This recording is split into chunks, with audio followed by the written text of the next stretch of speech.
श्री गोपाल कृष्ण भगवान की जय।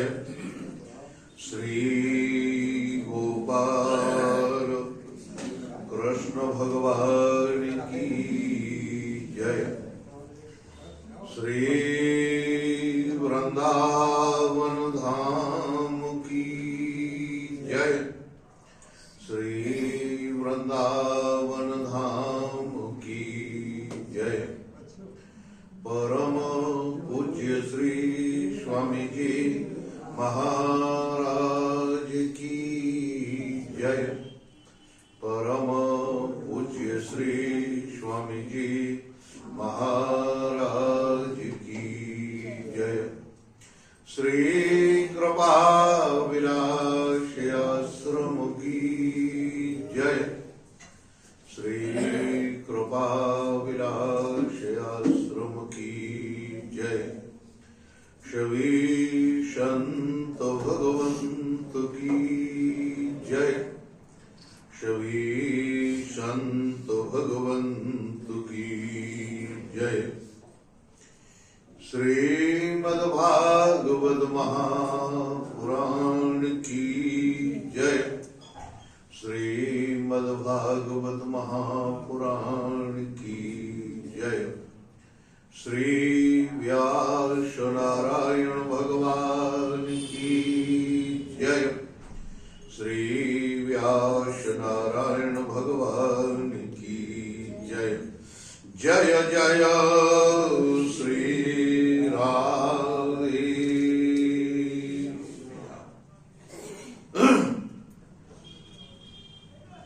अहर्निश वंदनी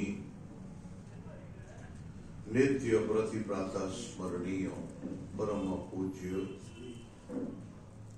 श्री सद्गुरुदेव भगवान के युगल पाद पद्मों में साष्टांग प्रणाम। प्रातः स्मरणीय परम पूज्य महाराज श्री के युगल पाद पद्मों में साष्टांग प्रणाम।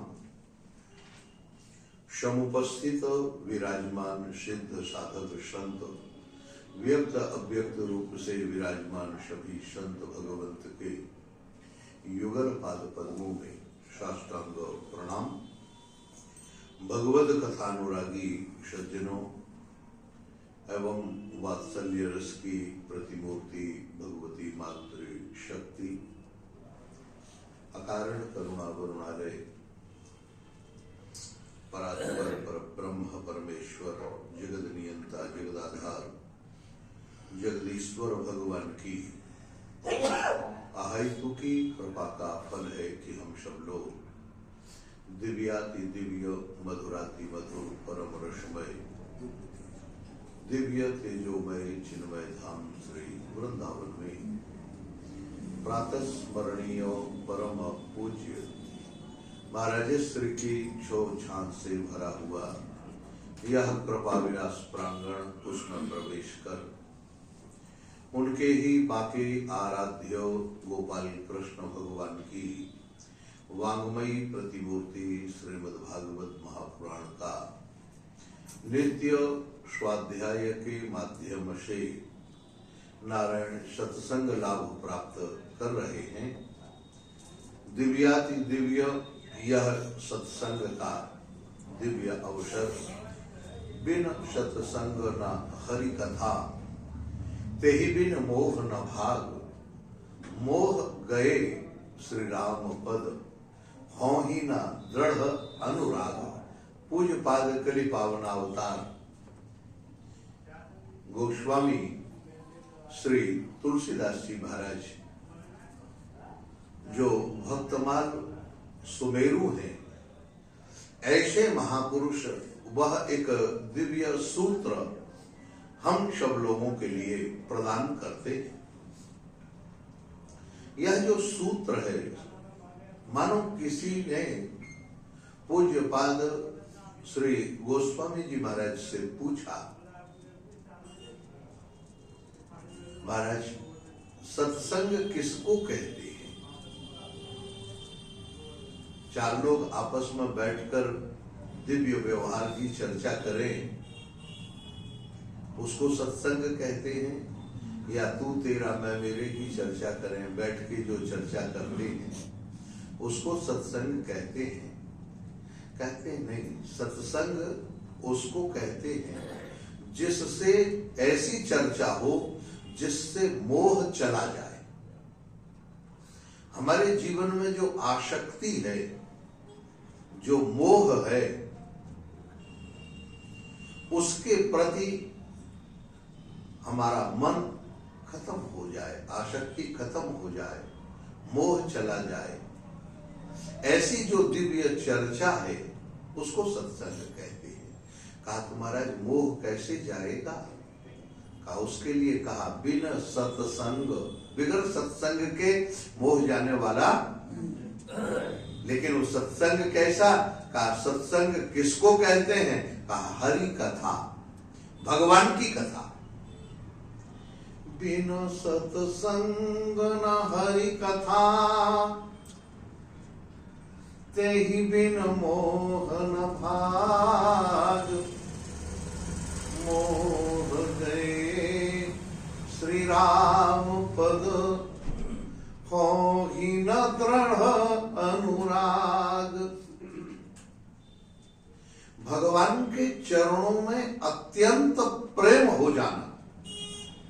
देखो यहां शब्द कहा गया है अनुराग, थोड़ा ध्यान देंगे तो अनुराग इसलिए कहा गया क्योंकि यह राग तो सबका स्वाभाविक है, संसार में है, बेटा बेटी की तरफ है, खेत खलिहान मकान दुकान में है, सब में राग है, नहीं है? बताओ। गृहस्थों का बेटा बेटी में है और विरक्तों का शिष्यों में है। जो शिष्य ज्यादा माल देने वाला होता है उसके प्रति ज्यादा झुकाव हो जाता है, नहीं? स्वाभाविक है। मैं भी विरक्तों में रहा हूं, ऐसा आप लोग ऐसा मत सोचिएगा। हाँ महाराज, ये सब देख के जो जितनी सेवा करता है, कहने का अभिप्राय केवल माल देने से नहीं है। नारायण माला करने वाले के प्रति भी अनुराग हो जाता है, भजन करने वाला हो, सेवा करने वाला हो, आश्रम की ज्यादा जिम्मेदारी समझने वाला हो तो उसके प्रति भी अनुराग हो जाता है, राग हो जाता है। लेकिन गोस्वामी जी कहते हैं ना,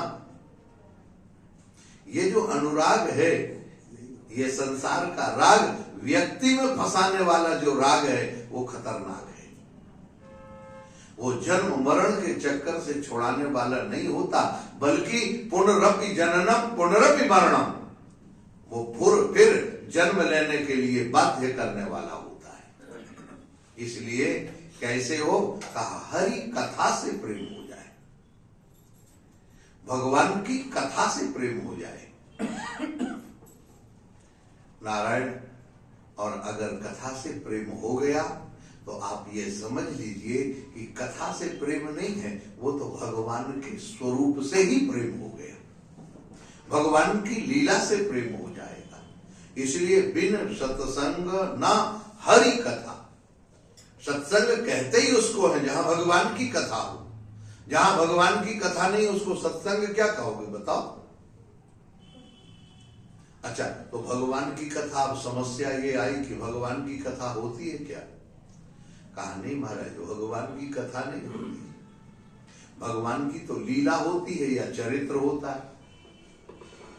बोलो, दो ही चीजें होती, भगवान की या तो लीला होगी और या फिर चरित्र होगा। तो फिर यहां गोस्वामी जी कहते बिन सत्संग न हरि कथा। हरि कथा कहने का अभिप्राय क्या है? कहा महाराज, हरि कथा का अभिप्राय है हरिजनों की कथा। हरिजन माने भक्त, हरि का वजह सो हरि का हुई, जो भक्त है भगवान का, उन भक्तों की जो कथा है, उस भक्तों की कथा के माध्यम से भगवान की कथा समझ निकल आती है। अच्छा बोलो, भगवान की कोई अलग कथा हो सकती है क्या? बताओ, बिगर भक्त के भगवान की कोई कथा है क्या? हमें आप बता दो भला, कोई भी ऐसा वक्ता बता दो जो बिगर भक्त के भगवान की कथा सुनाए। हमारी शर्त है ये, कोई भी भक्त का नहीं आना चाहिए। तो बिगर भक्त के भगवान की कथा होगी? तो इसी तरह से कहने का अभिप्राय क्या है, हरि कथा कह देने का मतलब वो भगवान जो करुणा स्वरूप हैं, दीन बंधु हैं, जगदीश जो कहलाते हैं, दीनों के जो नाथ हैं, वो भगवान, उनकी जो कथा, उनके जो प्यारे भक्त हैं, उन भक्तों के माध्यम से जो कथा होती है, उस कथा का नाम है नारायण सत्संग। आइए ऐसे सत्संग में हम लोग प्रवेश करते हैं। एक दिव्य सत्संग महाराज प्रियव्रत के बेटे हुए आग्निध्र। अब ध्यान से सुनना, आग्निध्र जी महाराज, इनकी पत्नी का नाम है मेरु देवी। ये मेरु देवी के सानिध्य में नारायण विवाह हुआ और मेरु देवी के विवाह होने के साथ साथ नारायण, इनकी कोई संतान नहीं हुई। अब जरा देखना, कोई संतान नहीं तो इन्होंने क्या सोचा, क्या करें, संतान देने वाले से ही संतान मांगो। अब भूत से पूत मांगने से क्या फायदा, बोलो है? संसार बनाने वाला कौन है, कहा ब्रह्मा जी। सब भगवान नारायण की आराधना करते हैं। महाराज आनिद्र ने कहा हम तो नारायण की आराधना नहीं, हम तो महाराज ब्रह्मा जी की आराधना करें। क्यों? संतान देने वाले तो ब्रह्मा जी हैं, संसार बनाने वाले ब्रह्मा जी हैं, इसलिए चलो ब्रह्मा जी की आराधना करते। अब यहाँ बहुत ध्यान देने की जरूरत है। एक एक स्टेप आप अगर समझेंगे, आराधना जहां शुरू होती है वहां महाराज तीन वस्तुएं अत्यंत ध्यान देने लायक होती हैं। पहले पहले कौन, कहा एक तो देवता जिसकी हम आराधना कर रहे हैं, एक दूसरा है आराधक जो आराधना कर रहा है व्यक्ति, और आराध्य के, आराधक और आराध्य के बीच में जो महाराज तार जोड़ने वाली जो प्रक्रिया है। ऐसे समझो जैसे ये दो व्यवस्थाएं हैं। कौन कौन? एक ये माइक है और एक मैं हूं। अब माइक का काम है ध्वनि विस्तारक यंत्र है ना? ये क्या है? ध्वनि विस्तारक यंत्र है। लेकिन अगर इसमें बिजली ना हो तो क्या ये ध्वनि विस्तार कर सकता है? अच्छा ठीक है, ध्वनि विस्तारक यंत्र है, मैं भी सामने बैठा हूं और लेकिन मौन बैठ जाऊं तो ये ध्वनि विस्तार करेगा? इसी तरह से आराधना में, अब ध्यान रखना, आराधना में मंत्र क्या, मंत्र और मंत्र का देवता और जो मंत्र जप कर रहा है, जिसके माध्यम से आराध्य, आराधक और आराध्य, ये तीनों एक साथ जब होंगे तभी साधना बनेगी। साधना, साध्य और साध्य साधना के बीच में जो उसकी कड़ी को जोड़ने वाला है वो कौन? कहा मंत्र। लेकिन वो मंत्र के साथ में हमारा मन जब तक एक तान नहीं होगा, मंत्र जपो और मन तुम्हारा इधर उधर घूमे, बोलो लाभ मिलेगा? उसके लिए ध्यान केंद्रित चाहिए कि नहीं चाहिए? तो इसीलिए ध्यान केंद्रित करने के लिए इन्होंने ब्रह्मा जी के उसमें नारायण ब्रह्मा जी का ध्यान किया और ब्रह्मा जी का ध्यान करते हुए महाराज देखने लगे कि हे प्रभु, अब तो संतान देने वाले आप ही हैं नारायण, आप ही सब करेंगे। महाराज आग्निध्र जो हैं वह आग्निध्र भगवान का भजन करने के लिए वहां पहुंचे। लेकिन यहां स्थिति क्या हुई? भगवान आदि पुरुषा सदशी गायंती पूर्व चित्तीम अप्सरा। महाराज ये अकेले चले गए जंगल में, वहां ब्रह्मा जी का ध्यान करने लगे और ब्रह्मा जी का ध्यान करते ही नारायण क्या हुआ, पूर्व चित्ती नाम की जो अप्सरा है वो सामने आ गई। अब देखो, पूर्व चित्ती नाम की अप्सरा सामने आई, ब्रह्मा जी ने भेज दिया और वो इतनी सुंदर थी महाराज, उसका ऐसा हाव भाव का वर्णन है कि मैं आपको कितना भी कुशल कोई वक्ता हो, जैसा इस भागवत में लिखा है वो वर्णन करके सुनाने में समर्थ मैं केवल आपको सांकेतिक भाषा में बता देता हूं। नारायण वह हाथ में अपने गेंद लिए हुई खेलती हुई जैसे, और झीनी सी पतली साड़ी पहने हुए, सुंदर सुंदर बाल हैं, बड़े बड़े नेत्र हैं, मन भावती इठलावती हुई जब आगे चली तो नारायण ये ध्यान में बैठे हुए थे अकेले। जैसे ये ध्यान में बैठे उसी समय यहां का त्वम चिकीर्षो, महाराज वो देवी इनके सामने, वो दिव्य कहाँ की थी, ब्रह्मा जी के मंडल में जो गाने वाली नाचने वाली दिव्य अप्सरा थी, उसका नाम था पूर्व चित्ती। वो अप्सरा यहाँ पहुंची, उसके शरीर से कमल की गंध निकलती थी, मुख से अगर कपूर की गंध निकलती थी। नारायण शरीर से ऐसी कमल की गंध की कमल समझकर भौरे पीछे चलते थे, मंडराते रहते थे। दिव्य उसका वर्णन अग्निधर ने जब देखा तब कह लिया का त्वम चिकीर्षसि, नारायण क्या तुम चिकीर्ष, मुनिवर्य शैले,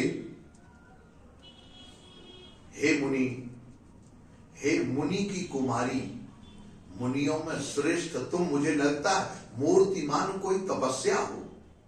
देखो महाराज ये सुंदरता की पराकाष्ठा है। मन कामुक जब होता है तो क्या क्या कहता है, आप जरा सोचो। मन जब वासना युक्त होता है तो वह उस देवी को क्या कह सकता है, ये कोई अंदाज नहीं लगा सकता महाराज। वो कहता है तुम मुनिवर्य शैले, इस दुर्गम घाटी में आप लगता है कोई मुनिवर्य श्रेष्ठ मुनियों की तपस्या है। मायासी कोपी भगवत परदेवताया, अथवा क्या किसी देवता की कोई माया हो। मुझे तुम सच बचाओ, विजय विवर्षि धनुषि तो हृदात मनोहर। नारायण ये बिगर काम कमान के तुम्हारे जो शरीर पर धनुष हैं, ये कौन भौ हैं, बिगर डोरी के बिगर कमान के, यह जो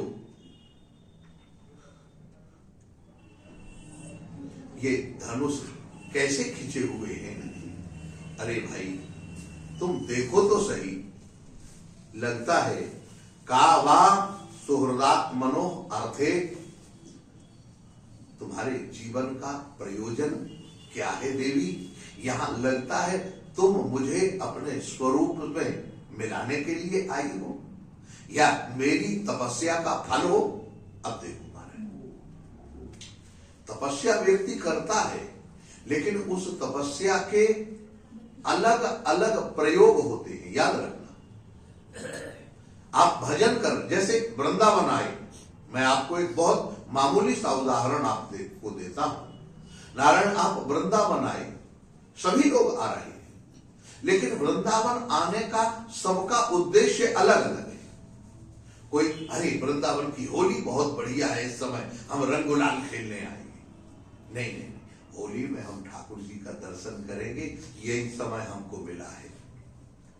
कुछ लोग भैया जो समय निकला है होली में, जितना ठाकुर जी का दर्शन होगा, कहीं इस समय सत्संग मिलेगा तो हम सत्संग करेंगे, ठाकुर जी का दर्शन करेंगे, महापुरुषों से मिलेंगे। दूसरा नहीं, बड़ा विलक्षण होली होती है, हम तो रंगोलाल खेलेंगे। तो उद्देश्य पहले बन गया ना, और उसके तो फल की परिणति कुछ लोग ऐसे भक्त भी हैं महाराज, वो कहते नहीं हम तो आज ठाकुर जी के साथ होली खेलने जा रहे हैं।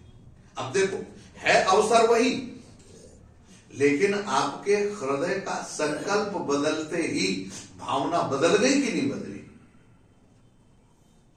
भावना बिल्कुल नारायण, हमारी दृष्टि, अगर दृष्टि बदल गई तो सृष्टि बदल जाती है। इसीलिए वेदांत का सिद्धांत है दृष्टि रेव सृष्टि।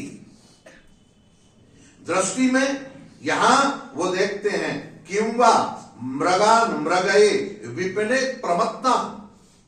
हमको तो लगता है हमारे जैसे मृग का शिकार करने के लिए आप घूम रही हो। ले मैं छोटा सा उदाहरण आपको दूं। नारायण शिकागो की घटना है। श्री विवेकानंद जी महाराज प्रवचन करके पूरा हुए, एक मैया आ गई और वो कहती है कि हम तुमसे विवाह करना चाहते, वो भी अत्यंत सुंदरी, ऐसा नहीं, वो कह रही हम तुमसे विवाह करना चाहते। विवेकानंद जी ने कहा क्यों विवाह करना चाहते? कहा नहीं इसलिए कि तुम्हारे जैसे पुत्र मुझे मिल जाएगा, तुम्हारे द्वारा जो पुत्र होगा तो मैं धन्य हो जाऊंगी। उन्होंने कहा देवी देख, हमारा तुम्हारा विवाह हो भी जाए कोई गारंटी नहीं कि पुत्र हो ही जाए, ये तो भगवान की लीला है। तो इसलिए मैं एक उपाय बताता हूं। कहा क्या? महाराज उन्होंने लिया और उस देवी को प्रणाम कहा। कहा माता जी मैं प्रणाम करता हूं, आज से तू मेरी माता, मैं तेरा पुत्र बन गया। अब देखो दृष्टि बदल जाने मात्र से, केवल दृष्टि बदल गई ना, वहां वो सब व्यवस्था रही। कहा तू आज से मेरे को अपना पुत्र मान ले।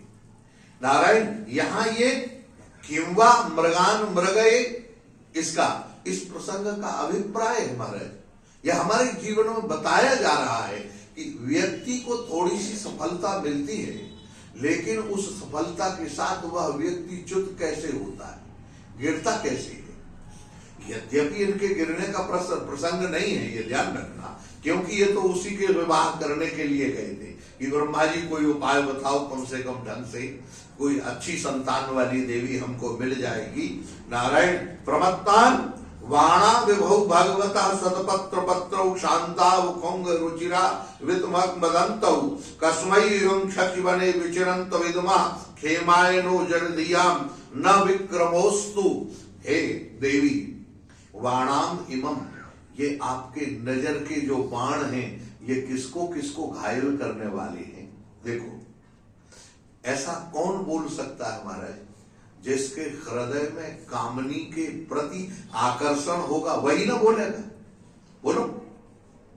लेकिन वो कहते हैं नारायण सतपत्र पत्रौ, ये आपके जो नेत्र गिरते लगते हैं ना, इन नेत्रों की खूबसूरती और तब बढ़ जाती है जब पलक लगते हैं वो गिरते, लगता है कमल का पक्का, कमल की पंखुड़ी गिर गई और फिर उठ गई। देवी विलक्षण सौंदर्य है आपका।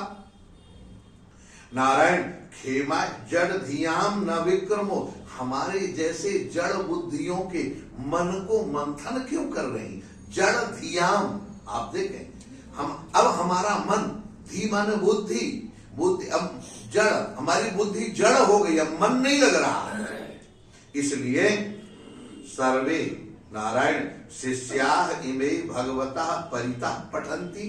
अब चारों तरफ भौरे घूम रहे थे, गुंजार कर रहे थे नारायण, और उसकी कुछ सखियां थी साथ में, उनको देखती हुई, अरे अप्सरा है तो कोई साधारण नहीं, उनकी देवी को, वो अप्सराओं को देखते हुए नारायण ये कहते हैं शिष्याः इमे भगवता परिता पठंती, ये चारों तरफ जो तुम्हारी शिष्याएं हैं, ये तुम्हारी शिष्या है, दासी हैं नारायण, ये क्या क्या गुनगुना रही, परिता पठंती, ये चारों तरफ क्या पढ़ रही हैं। लगता है जैसे कोई दिव्य महापुरुष हो, उसके साथ चलने वाले वेद पाठी ब्राह्मण हो। अब सोचिए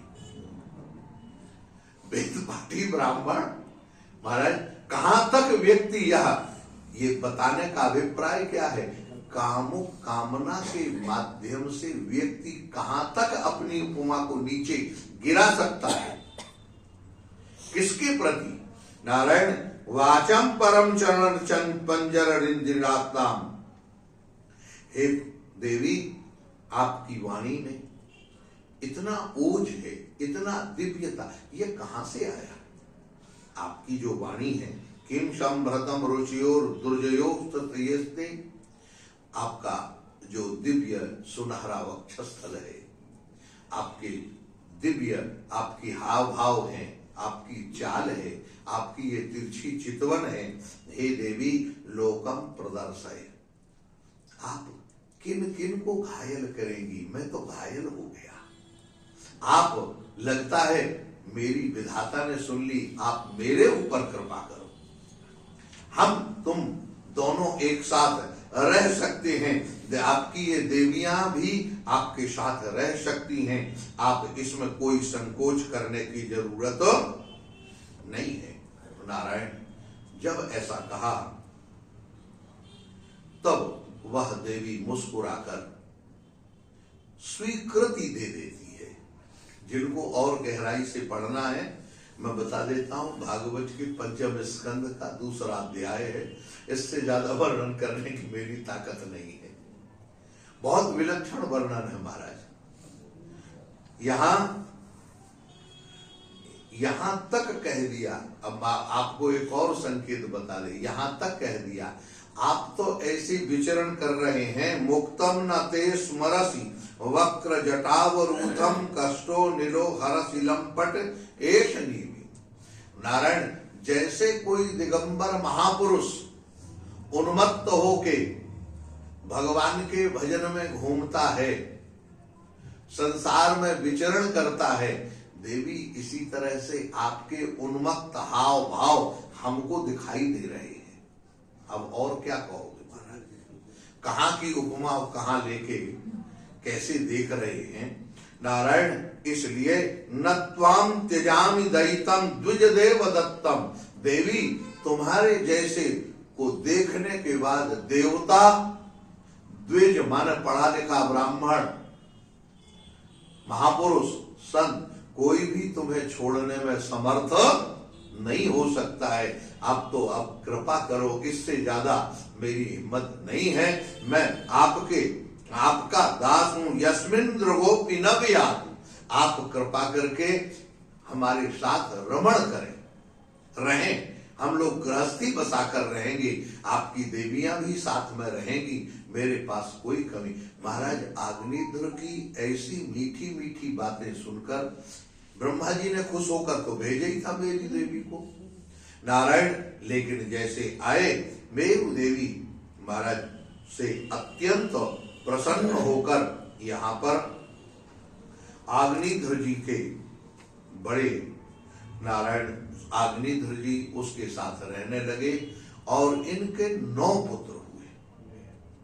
आप देखें, उनमें नाभि सबसे बड़े थे। नाभि, नारायण नाभि जो थे, अब इनकी भी कोई संतान नहीं। इनका विवाह हुआ नाभि का मेरु देवी से, नाभि का विवाह हुआ मेरु देवी से, अग्निध्र का नहीं था। मेरे से गलत निकल गया था। हाँ, अब ये मेरु देवी जो है, नारायण इन मृज्या तस्या श्राव श्रद्धया, मेरु देवी के साथ इनका कोई संबंध ऐसा नहीं रहा कि कोई संतान इनको उत्पन्न हो। तो ये भगवान अपने ऋत्विजों के साथ में यज्ञ करने के लिए तैयार हुए। बहुत ध्यान से सुनिए, यज्ञ करने के लिए क्यों तैयार हुए? कहा यज्ञो वही विष्णु। इन्होंने सोचा कि भगवान ही कृपा करके हमें संतान मिले, और हम ऐसी संतान चाहते हैं जो संसार में श्रेष्ठ संतान, सर्वश्रेष्ठ संतान।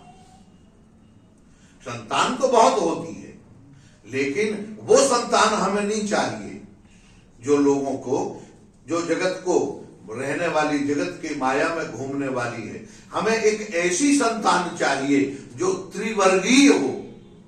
यहां लिखा हुआ त्रिवर्गीय, मनोनयनाथ आविरामस चचारो। महाराज जो सबको त्रिवर्गीय माने, ब्रह्मचर्य का पालन करे, गृहस्थ धर्म का पालन करे और अंत में यति धर्म का उपदेश करके जगत को एक दिव्य शिक्षा प्रदान करे, ऐसा बालक हमको चाहिए। और वो बालक कौन हो सकता है? कहा वह बालक केवल भगवान के अलावा और कोई नहीं हो सकता। इन्होंने तय कर लिया हम तो भगवान को ही पुत्र के रूप में प्राप्त, नाभि की ये स्थिति है। नारायण ये दोनों मंदराचल पर्वत की तलहटी पर सुंदर महाराज द्रव्य कोष खजाना लेकर यज्ञ मंडप बनाकर ब्राह्मणों के साथ में अनादिकाल से एक लंबे समय तक यज्ञ करते रहे, जब तक भगवान यज्ञ से प्रसन्न ना हो जाए। प्रसन्न कैसे हो? कहा यज्ञ से प्रसन्न हो। नारायण अब तो दुरधि नारायण भगवान नारायण धीरे धीरे यज्ञ होता रहा। होते होते एक दिन भगवान प्रसन्न होकर चतुर्भुज रूप धारण करके यज्ञ में प्रकट हो जाते हैं। बोलिए यज्ञ नारायण भगवान की जय। जैसे यज्ञ में प्रकट हुए, अब आप देखें ये यज्ञ जो है नारायण, ये यज्ञ में भी एक विशेषता है, देव पूजा संगति करण दानेषु। देवता का पूजन हो, संगति माने किसी के प्रति बैर विरोध ना हो, और संपत्ति जो हमारे पास इकट्ठी हो गई है उसका दान हो जाए।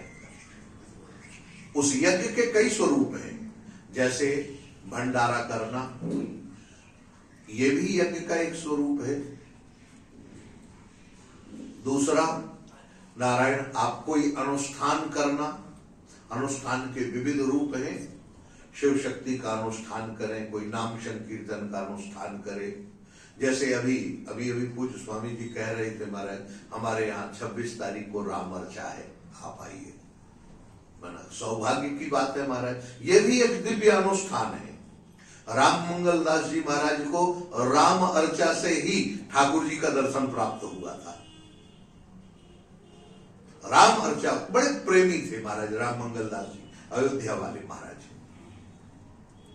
तो वो राम अर्चा के इतने बड़े प्रेमी थे, कहीं भी हो कैसे भी हो, कोई बुलाए चाहे ना बुलाए। तो वहां प्रसिद्ध थी, अयोध्या में एक घटना प्रसिद्ध थी महाराज, कहा राम मंगल दास जी को बुलाना है तो राम अर्चा करो और खबर पहुंचा दो कि वहां राम अर्चा हो रही, महाराज जरूर दर्शन के लिए पहुंचेंगे। तो ये विशेषता थी। तो ऐसे यज्ञ करना ये भी एक यज्ञ है, दिव्य यज्ञ। तो ऐसे यज्ञ में भी अर्चन होता है, पूजन होता है, दान होता है, कोई ऐसे ही तो होता नहीं है, सब कुछ लगता है, खर्च लगता है नारायण। तो ऐसे यज्ञ में, इस द्रव्य यज्ञ में, उस द्रव्य यज्ञ के माध्यम से भगवान जब प्रकट हुए नारायण, अब ऋत्विज लोग जो ब्राह्मण लोग हैं, आग्निद्र ने केवल भगवान के चरणों में प्रणाम किया, नाभि ने केवल प्रणाम किया नारायण, और प्रणाम करके नाभि से ऋत्विजों ने कहा आप भगवान प्रकट हो गए, आप कुछ बोलो। कहा हमारी तरफ से तुम ही कह दो। इतने संकोची महाराज, अब देखो नाभि ये बोल नहीं पा रहे भगवान के सामने। कहते ब्राह्मणों आप ही हमारी तरफ से कह दो, हम क्या कहेंगे। नारायण आरहसि अर्हत्वमस्माकमुत्कथानां नमो नमः इत्येता वत्सदुपशिक्षितं कोरहति पुमान् प्रगति गुण व्यति गरधनि ईश्वरस्य परस्य प्रगति पुरुषयोर्वा।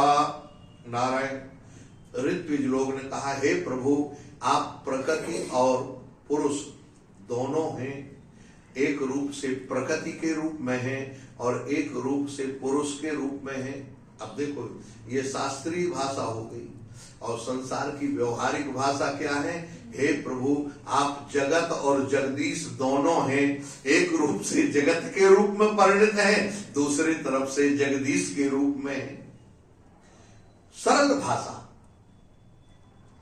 जगत भी आपका स्वरूप है और आपका जगदीश सकल जननिकाय व्रजी नरस।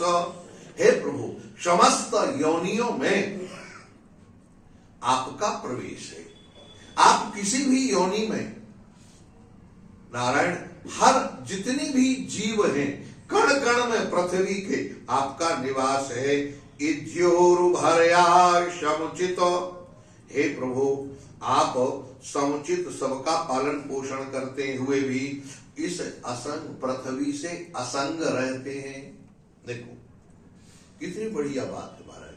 भगवान की बनाई हुई सृष्टि है, लेकिन इस सृष्टि में परमात्मा बिल्कुल असंग रहता है।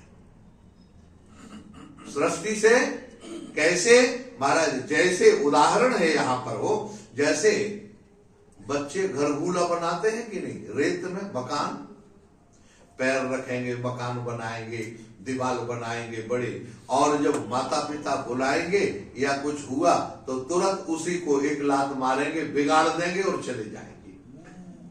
अच्छा, उनके खेत मकान बनाने में, बिगाड़ने में कोई दुख होता है क्या?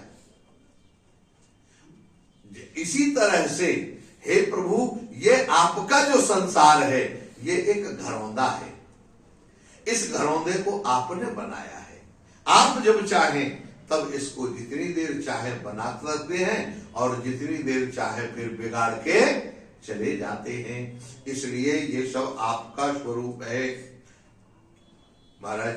बहुत लंबी चौड़ी यहां पर बड़ी दिव्य प्रार्थना की। प्रार्थना करने के बाद नारायण, अब देखो, प्रार्थना की, प्रार्थना करने के बाद नारायण यहां पर भगवान स्वयं बोले, अहो बताह ऋषियो भवद्भिर घीर्वनः। हे ऋषियों, भवद्भिर गीर्भिर्वर्णैः मुषलभिव्याचितो यदमुष्यात्मजो मया सदृशो भूयाद अदिति। आप लोग जो चाहते हैं वो मेरे से मांग ले। कैवल्यादपि ब्रह्मवादो न प्रशा भवति। आप मेरे से कैवल्य पद मांग ले, ब्रह्मा का पद मांग ले, ब्रह्म पद मांग ले, जो चाहिए हो। लेकिन किम मुखद यद्विजदेव कुलम। आहा, ब्राह्मणों, आप ही मेरे मुख हैं, मैं जानता हूं। ब्राह्मणों श्री मुखमासी। ब्राह्मण ही भगवान का मुख है। बड़ा विलक्षण है महाराज। अब ये जो वाक्य है, ये ब्राह्मण भगवान का मुख है, ये बिल्कुल निश्चित है। लेकिन कैसा? उस ब्राह्मण की भी क्वालिटी होनी चाहिए। केवल ब्राह्मण कुल में जन्म लेने से नहीं बनेगा। वेद का अध्ययन हो, छंदोमय तपो विद्या योग युक्तान अलम पटान, ये जब तक 6 गुण नहीं होंगे तब तक वो ब्राह्मण भगवान का मुख कहलाने का अधिकारी नहीं है। कौन कौन? छंदोमया। छंदोमया माने वेद। वेद माने वेद में छिपे हुए ज्ञान का अधिकारी हो, उसको जाने। वेद माने केवल गणानांत्वा करने वाला नहीं हो। गणानांत्वा गणपति गुंगवामहे।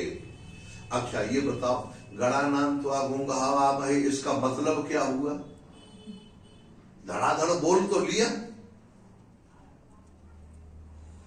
तो वेद के अर्थ को नहीं जाने, माने वेद में जो अर्थ के माध्यम से छिपा हुआ रहस्य है उसको जो जानता। वेद माने ज्ञान, वो जो परमात्मा का दिव्य ज्ञान वेद में छिपा हुआ है। अपौरुषे, जो भगवान के श्वास हैं, उस श्वास में जो रहस्य भरा हुआ है उस रहस्य को जाने। छंद, इसलिए उसको कहते हैं छंद। वो जाना कैसे जाता है? कहा वो जानने के लिए ब्राह्मण को सबसे पहले सरल होना चाहिए। छल छंद जब छोड़ेगा तभी छंद उसको याद आएगा। जगत के छल छंद को छोड़कर नारायण जब वह वेद छंद रूपी वेद को अध्ययन करेगा उसका, तब उसे वो वेद अपना ज्ञान प्रदान करेगा। इसलिए छंदोमय तपो, तपस्या हो। तपस्या माने सर्दी गर्मी बर्दाश्त करने की ताकत हो। थोड़े में ही चिल्लाने न लगे। जरा सी भी प्रतिकूलता अवस्था हुई महाराज और बस बहुत आग बबूला। अरे तुमने ऐसा किया, तुम अरे महाराज थोड़ी देर सहूलियत व्यवस्था तो देखो। एकदम नाराज नहीं। छंदोमय तपो। इसके बाद विद्या। विद्या का मतलब, विद्या का मतलब है योग शास्त्र इत्यादियों का अध्ययन भी जानना चाहिए उसको, उसमें पारंगत हो। छंदोमय तपो विद्या। योग, योग के विषय में जाने, माने भगवान से कैसे जोड़ा जाता है, भगवान से जोड़ने वाला महापुरुष बने। जोड़े कैसे, आप जरा सोचो। जो जोड़ने की कला में प्रवीण हो। एक महाराज एक व्यक्ति, हाँ एकदम तमाम महाराज, वो कभी भगवान का नाम लेता ही नहीं था। भगवान का नाम अगर उसको लेने के लिए कह दो तो महाराज सिर दर्द करने लगता था। घर के लोग परेशान, बड़े धार्मिक थे। वे एक महात्मा के पास गए, कहे महाराज ये लड़का नहीं मालूम क्या है, ये भगवान का नाम नहीं लेता, ना भजन करता, ना पूजन पाठ, ब्राह्मण का बालक है और एकदम उल्टी सीधी हरकत करता है, क्या करे। महात्मा ने कहा तो हमारे पास भेज दो, हम देख लेंगे। महाराज साहब अनाचार करता। महात्मा ने कहा तो हमारे पास भेज दो। महाराज वो साधु कैसा जो सबको न सुधार दे। हाँ उसका रंग तो एक अलग ही होता है ना। महात्मा के पास कहा तुम भाई कुछ दिन आश्रम में रहे, कह रहे तो जाऊंगा लेकिन मेरी शर्त है। कहा क्या। महात्मा मुझे भजन करने के लिए नहीं कहे। हाँ बिल्कुल नहीं कहेंगे। चलो बाबा जी के पास पहुंच गया महाराज, महात्मा के पास। महात्मा से उनका महाराज पहली शर्त है भगवान का नाम लेने के लिए नहीं कहोगे, भजन करने के लिए नहीं कहोगे, मेरे सिर में दर्द होने लगता है काम, और मेरी कोई क्रिया में आप टोकोगे नहीं। कहा बिल्कुल जो तुम्हें करना है छूट है, लेकिन बस शर्त एक ही है। कहा क्या। कहा तुम्हें मेरे साथ रहना पड़ेगा। कहा ठीक है आपके साथ रहेंगे। अब महाराज महात्मा स्नान कर, बूढ़े बड़े थे, स्नान करने जाएं तो उसी के साथ जाएं, कपड़े ले ले। अब धीरे धीरे महात्मा का प्रेम ऐसा हो गया, 10-12 साल तक रहा। महात्मा ने कभी उसको कुछ नहीं कहा और उसने कभी नाम नहीं लिया। एक दिन महात्मा ले गए महाराज जंगल, और जंगल में ले जाके कहे बेटा एक बात बताएं। कहा क्या। देखो तुम्हें हमारे साथ 12 साल हो गए रहते हुए। कहा हाँ। कहा 12 साल में आज तक हमने कुछ नहीं कहा। महात्मा सिद्ध महापुरुष थे महाराज, जान गए कि कुछ दिन में ये मरने वाला, क्योंकि यहाँ आश्रम में रहते हुए कई महात्माओं का अपराध किया, कई उल्टे सीधे काम किए, बोल तो सकते नहीं थे। आज हमारे कहने से तुम एक बार राधे श्याम सीताराम कह दो बस, और इसके बाद जीवन में कभी मत कहना। हम एकांत में इसलिए लाए कि जिसमें हम और तुम कोई न सुने, 2 ही जन सुने केवल, तीसरा कोई नहीं। किसी के सामने फिर मत लेना जो कुछ हो। महाराज देखो मैंने आपसे पहले ही कहा था मैं राधे श्याम सीताराम नहीं कह सकता। आप कह रहे। कहा नहीं मैं भाई तुम राधे श्याम सीताराम नहीं कह सकते, लेकिन मेरे कहने से राधे श्याम सीताराम तो कह सकते हो। कहा वही बात है महाराज, मैंने आपसे पहले ही कहा था मेरी शर्त है मैं राधे श्याम सीताराम नहीं कह सकता, बाकी सब कह दूंगा। महात्मा ने कहा भाई एक बार मेरे कहने से तो कह ले राधे श्याम सीताराम। कहा महाराज आप तो राधे श्याम सीताराम के पीछे ही पड़ गए। अब देखो 3-4 बार महात्मा ने कहवा दिया। क्या तेरी मर्जी है भाई, अब नहीं कहे मैं तो मरने वाला हूं, एक इच्छा लेके चला जाऊंगा। एक चेला मिला, वो भी मेरी अंतिम समय बात नहीं मान रहा था। कहा महाराज अब क्या बताएं, आपकी वजह से मैं राधे श्याम सीताराम का नाम ले लेता हूं। अच्छा बोलो कैसे लेना है? देखो 4 बार हो गए। अब महात्मा ने कहा बेटा राधे श्याम सीताराम ऐसे राग से कहो, बड़ी जोर से आवाज लगा, आंख बंद करके सीताराम राधे श्याम, एक तरफ सीताराम जी है एक तरफ राधे श्याम है, इनको देखते हुए आंख बंद करो और देखो और कहो राधे श्याम सीताराम। अब महाराज वो आंख बंद करे और राधे श्याम सीताराम कहे, आंख बंद कर, कहा दिख रहा है? कहा हाँ महाराज, बस मन ही में है वो छवि, दो बाहर तो नहीं दिख रही, आंख से दिखाई नहीं देती। अब हृदय उज्ज्वल हो तो दिखाई देना। लेकिन महात्मा ने फिर भी 2, 4, 5 बार राधे श्याम सीताराम, और जब ऐसा कहा तो अंत में महात्मा ने कहा बेटा एक बार और बोलो राधे श्याम सीताराम। उसने कहा राधे श्याम सीताराम। महात्मा ने कहा बन गया काम। अब काम बन गया। कहा बेटा एक बात और ध्यान रखो। हमारा जब एक बात और क्या? कहा देखो अगर कदाचित तुम्हारा शरीर पूरा हो जाए और यमराज तुमसे पूछे कि इस नाम के बदले में क्या लोगे तुम, तो तुम उससे कहना जो मिलता है वो दे दो, हमें मालूम नहीं है, बस इतनी बात याद रख। कहा ये तो याद रखूंगा, जो मिलता है वो दे दो, अपने तरफ से कुछ मांगना मत। देखो महाराज संयोग की बात थी, 2 दिन बाद उसका शरीर पूरा हो गया। महात्मा जानते थे। यमराज ने खाता खोला, महाराज ने कहा इतने महात्माओं का अपमान किया, आश्रम में रहता था, ये क्या, लेकिन इसका पुण्य है। क्या पुण्य है?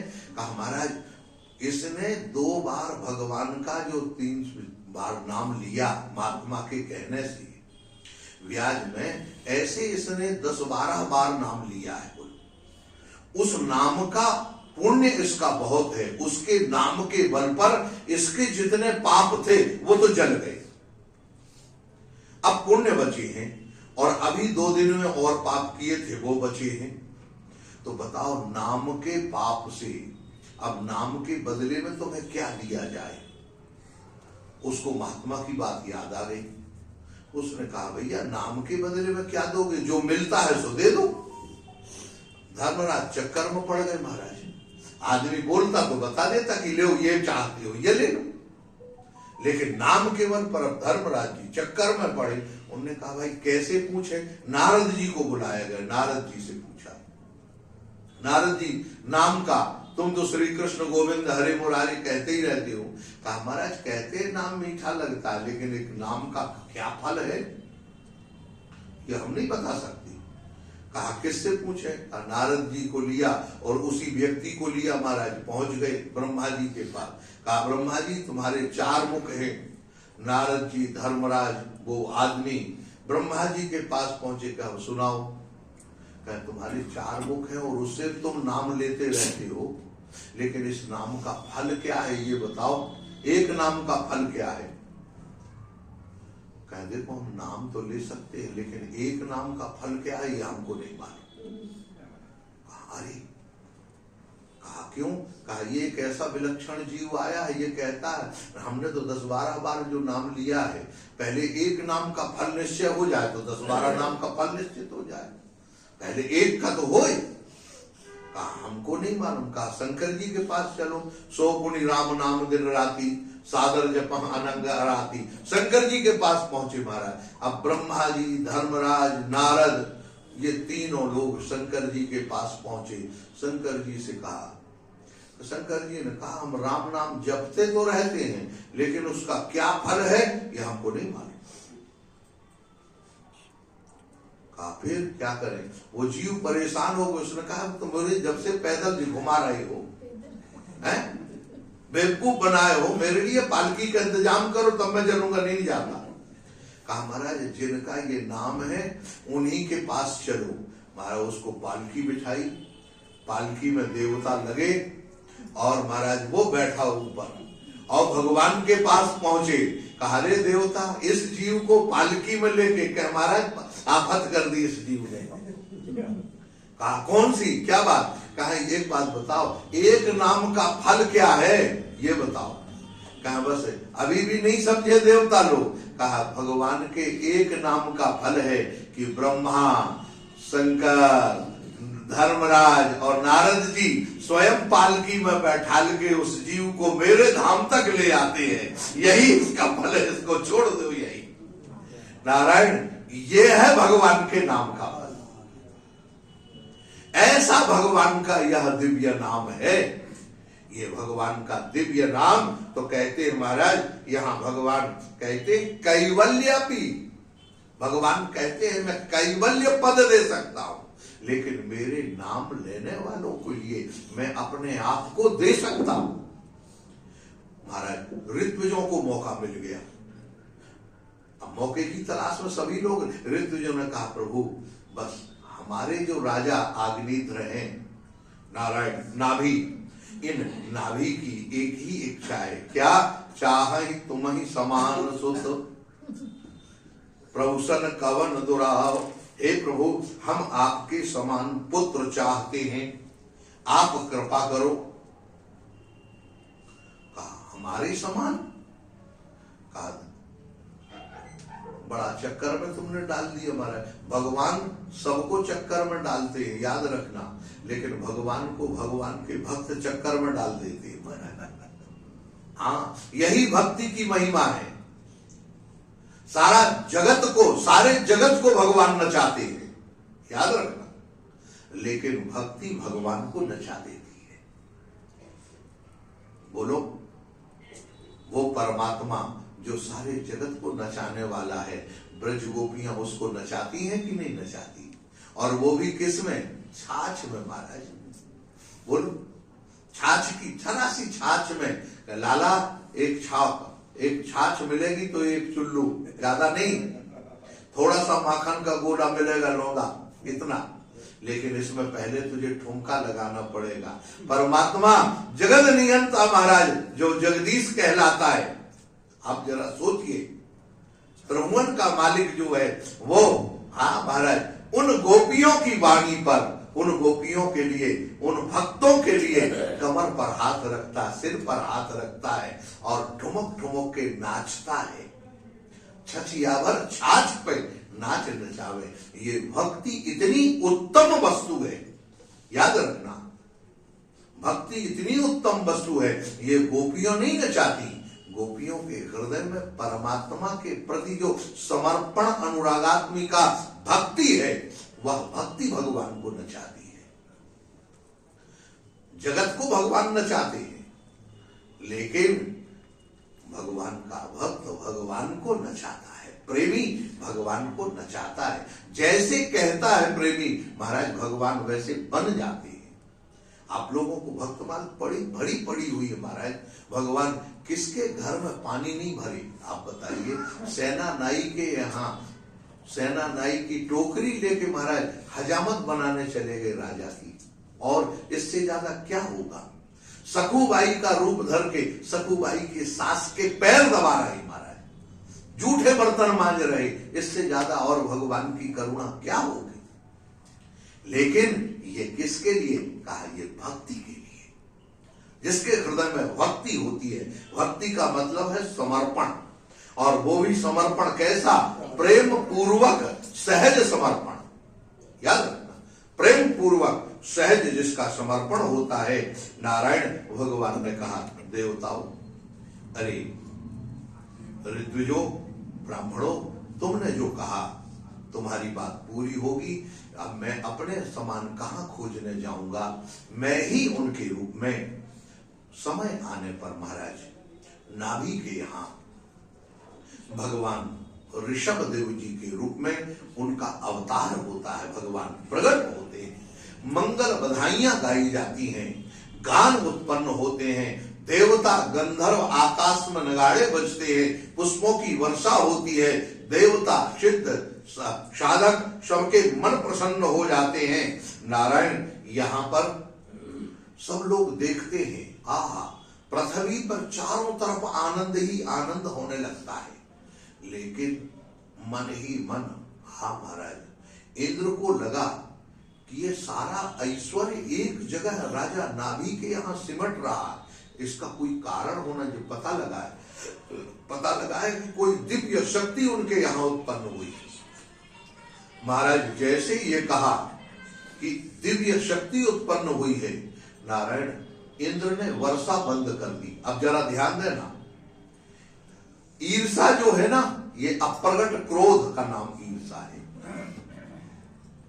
अप्रगट क्रोध का नाम ईर्षा है।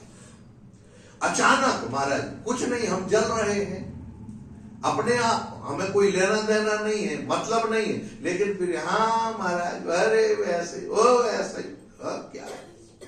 इंद्र ने राज्य में वर्षा बंद कर दी। जैसे राज्य में वर्षा बंद की, महाराज ऋषभदेव समझ गए इंद्र की करतूत। अब तो ऋषभदेव जी महाराज ने नारायण अपने योग बल से, हाँ महाराज योग बल से वर्षा प्रारंभ कर दी। और जैसे वर्षा हुई, इंद्र घबरा गया कि ये छोटा सा बालक अभी इतना है, 5-7 वर्ष की अवस्था में जब ये स्थिति है तो आगे क्या चल के करेगा। नारायण इंद्र देखता रहा। जब ऋषभदेव जी 16 वर्ष की अवस्था हुई, उस अवस्था में इंद्र ने अपनी बेटी जयंती का विवाह कर दिया ऋषभदेव जी के साथ। अब सोच लो, दामाद बना दिया। अब इससे भी बढ़िया रिश्ता और कोई हो सकता है? यही राजनीति है महाराज। इंद्र ने सोचा कल के लिए हमारा नुकसान ना करें, क्या करो दामाद बना लो। दामाद बना लिया, और दामाद बनाते ही नारायण समय आने पर ऋषभदेव जी के 100 पुत्र हुए। 100 पुत्र। उन 100 पुत्रों का यहां बहुत बड़ा वर्णन है। यवि यांशम एकाशीति जायन्तेया पितुरादेश कराहा। और महाशालीना महाश्रोत्रिया यज्ञशीला कर्म विशुद्धा ब्राह्मणा बभूव। महाराज ऐसे ये ऋषभदेव जी के 100 पुत्रों का बड़ा दिव्य वर्णन है। इस वर्णन को कल सुनाएंगे। और ऋषभदेव जी का दिव्य उपदेश अपने पुत्रों के लिए, ये बड़ा विलक्षण उपदेश है महाराज। अलग से एक ऋषभदेव जी का उपदेश एक स्वतंत्र विषय है, उसकी चर्चा हम लोग कल विस्तार से करेंगे। धीरे धीरे इन विषयों को समझेंगे। बोलिए गोपाल कृष्ण भगवान की जय जय श्री राधे।